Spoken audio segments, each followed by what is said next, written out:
मैंने अपने पिछले खत में लिखा था कि आदमी और जानवर में सिर्फ अक्ल का ही फर्क है। अक्ल ने आदमी को उन बड़े बड़े जानवरों से ज्यादा चालाक और मजबूत बना दिया जो मामूली तौर पर उसे नष्ट कर डालती। ज्यो ज्यो आदमी की अक्ल बढ़ती गई वो ज्यादा बलवान होता गया। शुरू में आदमी के पास जानवरों से मुकाबला करने के लिए कोई खास हथियार न थे। वो उन पर सिर्फ पत्थर फेंक सकता था। इसके बाद उसने पत्थर की कुल्हाड़ियां और भाले और बहुत सी दूसरी चीजें भी बनाई जिसमें पत्थर की सुई भी थी। हमने इन पत्थरों के हथियारों को साउथ केसिंगटन और जेनेवा के अजायब घरों में देखा था। धीरे धीरे बर्फ का जमाना खत्म हो गया जिसका मैंने अपने पिछले खत में जिक्र किया था। बर्फ के पहाड़ मध्य एशिया और यूरोप से गायब हो गए। ज्यों ज्यों गर्मी बढ़ती गई आदमी फैलते गए। उस जमाने में न तो मकान थे और न कोई दूसरी इमारत। लोग गुफाओं में रहते थे। खेती करना किसी को न आता था। लोग जंगली फल खाते थे या जानवरों का शिकार करके मांस खाकर रहते थे। रोटी और भात उन्हें कहाँ मयस्सर होता क्योंकि उन्हें खेती करनी आती ही नहीं थी। वे पकाना भी नहीं जानते थे। हाँ, शायद मांस को आग में गर्म कर लेते हों।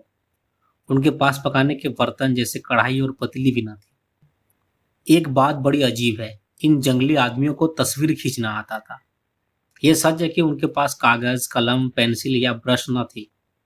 उनके पास सिर्फ पत्थर की सुइयां और नोकदार औजार थे। इन्हीं से वे गुफाओं की दीवारों पर जानवरों की तस्वीरें बनाया करते थे। उनके कुछ कुछ खाके खासे अच्छे हैं मगर वे सब एकरुखे हैं। तुम्हें मालूम है कि एकरुखी तस्वीर खींचना आसान है और बच्चे इसी तरह की तस्वीरें खींचा करते हैं। गुफाओं में अंधेरा होता था इसीलिए मुमकिन है कि वे चिराग जलाते हों। जिन आदमियों का हमने ऊपर जिक्र किया है वे पाषाण या पत्थर युग के आदमी कहलाते हैं। उस जमाने को पत्थर का युग इसलिए कहते हैं कि आदमी अपने सभी औजार पत्थर के बनाते थे। धातुओं को काम में लाना वे न जानते थे। आजकल हमारी चीजें अक्सर धातुओं से बनती हैं, खासकर लोहे से।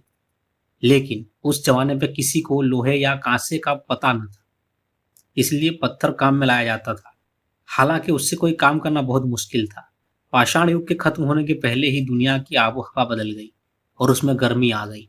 बर्फ के पहाड़ अब उत्तरी सागर तक ही रहते थे और मध्य एशिया और यूरोप में बड़े बड़े जंगल पैदा हो गए। इन्हीं जंगलों में आदमियों की एक नई जाति रहने लगी। ये लोग बहुत सी बातों में पत्थर के आदमियों से ज्यादा होशियार थे, लेकिन वे भी पत्थर के ही औजार बनाते थे। ये लोग भी पत्थर ही के युग के थे मगर वो पिछला पत्थर का युग था, इसलिए वे नए पत्थर के युग के आदमी कहलाते थे। गौर से देखने से मालूम होता है कि नए पत्थर युग के आदमियों ने बड़ी तरक्की कर ली थी। आदमी की अक्ल और जानवरों के मुकाबले में उसे तेजी से बढ़ाई ले जा रही थी। इन्हीं नए पाषाण युग के आदमियों ने एक बहुत बड़ी चीज निकाली, ये खेती करने का तरीका। उन्होंने खेतों को जोत कर खाने की चीजें पैदा करना शुरू कर दिया। उनके लिए यह बहुत बड़ी बात थी। अब उन्हें आसानी से खाना मिल जाता था। इसकी जरूरत न थी कि वे रात दिन जानवरों का शिकार करते रहे। अब उन्हें सोचने और आराम करने की ज्यादा फुर्सत मिलने लगी और उन्हें जितनी ही ज्यादा फुर्सत मिलती थी नई चीजें और तरीके निकालने में वे उतनी ही ज्यादा तरक्की करते थे। उन्होंने मिट्टी के बर्तन बनाने शुरू किए और उनकी मदद से खाना पकाने लगे। पत्थर के औजार भी अब ज्यादा अच्छे बनने लगे और उन पर पालिश भी अच्छी होने लगी। उन्होंने गाय, कुत्ता, भेड़, बकरी वगैरह जानवरों को पालना सीख लिया और वे कपड़े भी बुनने लगे। वे छोटे छोटे घरों या झोपड़ों में रहते थे। ये झोपड़े अक्सर झीलों के बीच में बनाए जाते थे क्योंकि जंगली जानवर या दूसरे आदमी वहां उन पर आसानी से हमला न कर सकते थे। इसलिए ये लोग झील के रहने वाले कहलाते थे।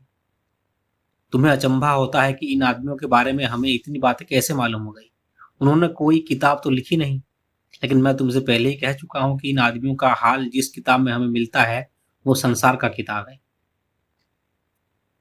उसे पढ़ना आसान नहीं है, उसके लिए बड़े अभ्यास की जरूरत है।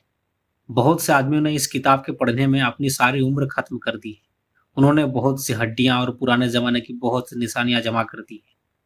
ये चीजें बड़े बड़े अजायब घरों में जमा है और वहां हम उम्दा चमकती हुई कुल्हाड़ियां और बर्तन, पत्थर के तीर और सुइयां, बहुत सी दूसरी चीजें देख सकते हैं जो पिछले पत्थर युग के आदमी बनाते थे। तुमने खुद इनमें से बहुत सी चीजें देखी है, लेकिन शायद तुम्हें याद ना हो। अगर तुम फिर उन्हें देखो तो ज्यादा अच्छी तरह समझ सकोगी। मुझे याद आता है कि जिनेवा के अजायब घर में झील के मकान का एक बहुत बड़ा नमूना रखा हुआ है। झील में लकड़ी के डंडे गाड़ दिए गए थे और उनके ऊपर लकड़ी के तख्ते बांधकर उन पर झोपड़ियां बनाई गई थी। इस घर और जमीन के बीच में एक छोटा सा पुल बना दिया गया था। ये पिछले पत्थर के युग वाले आदमी जानवरों की खालें पहनते थे और कभी कभी सन के मोटे कपड़े भी पहनते थे। सन एक पौधा है जिसके रेशों से कपड़ा बनता है। आजकल सन से महीन कपड़े बनाए जाते हैं, लेकिन उस जमाने के सन के कपड़े बहुत ही भद्दे रहे होंगे। ये लोग इसी तरह की तरक्की करते चलते गए, यहाँ तक कि उन्होंने तांबे और कांसे के औजार बनाने शुरू किए। तुम्हें मालूम है कि कांसा तांबे और रांगे की मेल से बनता है और इन दोनों से ज्यादा सख्त होता है। वे सोने का इस्तेमाल करना भी जानते थे और इसके जेवर बनाकर इतराते थे। तुम्हें ये ठीक तो मालूम नहीं कि इन लोगों को हुए कितने दिन गुजर गए, लेकिन अंदाज से मालूम होता है कि 10,000 साल से कम न हुए होंगे। अभी तक तो हम लाखों वर्षों की बात कर रहे थे, लेकिन धीरे धीरे हम आजकल के जमाने के करीब आते जाते हैं। नए पाषाण युग के आदमियों में और आजकल के आदमियों में एकाएक कई तब्दीली नहीं आ गई। फिर भी हम उनके से नहीं हैं। जो कुछ तब्दीलियां हुई बहुत धीरे धीरे हुई और यही प्रकृति का नियम है। तरह तरह की कौमें पैदा हुई और हर एक कौम के रहन सहन का ढंग अलग था। दुनिया के अलग अलग हिस्सों की आबो हवा में बहुत फर्क था और आदमियों को अपना रहन सहन उसी के मुताबिक बनाना पड़ता था। इस तरह लोगों में तब्दीलियां होती जाती थी, लेकिन इस बात का जिक्र हम आगे चलकर करेंगे। आज मैं तुमसे सिर्फ एक बात का जिक्र और करूंगा। जब नया पत्थर का युग खत्म हो रहा था तो आदमी पर एक बड़ी आफत आई। मैं तुमसे पहले ही कह चुका हूं कि उस जमाने में भूमध्य सागर था ही नहीं। वहां चंद झीलें थी और इन्हीं में लोग आबाद थे। एकाएक यूरोप और अफ्रीका के बीच में सिब्राल्टर के पास जमीन बह गई और अटलांटिक समुद्र का पानी उस नीचे गड्ढे में भर आया। इस बाढ़ में बहुत से मर्द और औरतें जो वहां रहते थे डूब गए होंगे। भाग कर जाते कहां? सैकड़ों मील तक पानी के सिवा कुछ नजर ही न आता था। अटलांटिक सागर का पानी बराबर भरता गया और इतना भरा कि भूमध्य सागर बन गया। तुमने शायद पढ़ा होगा कि कम से कम सुना तो है ही कि किसी जमाने में बड़ी भारी बाढ़ आई थी। बाइबल में इसका जिक्र है और कुछ संस्कृत की किताबों में भी है। हम तो समझते हैं कि भूमध्य सागर का भरना ही वो बाढ़ होगी। ये इतनी बड़ी आफत थी कि इससे बहुत थोड़े आदमी बचे होंगे और उन्होंने अपने बच्चों से ये हाल कहा होगा। इसी तरह ये कहानी हम तक पहुंची।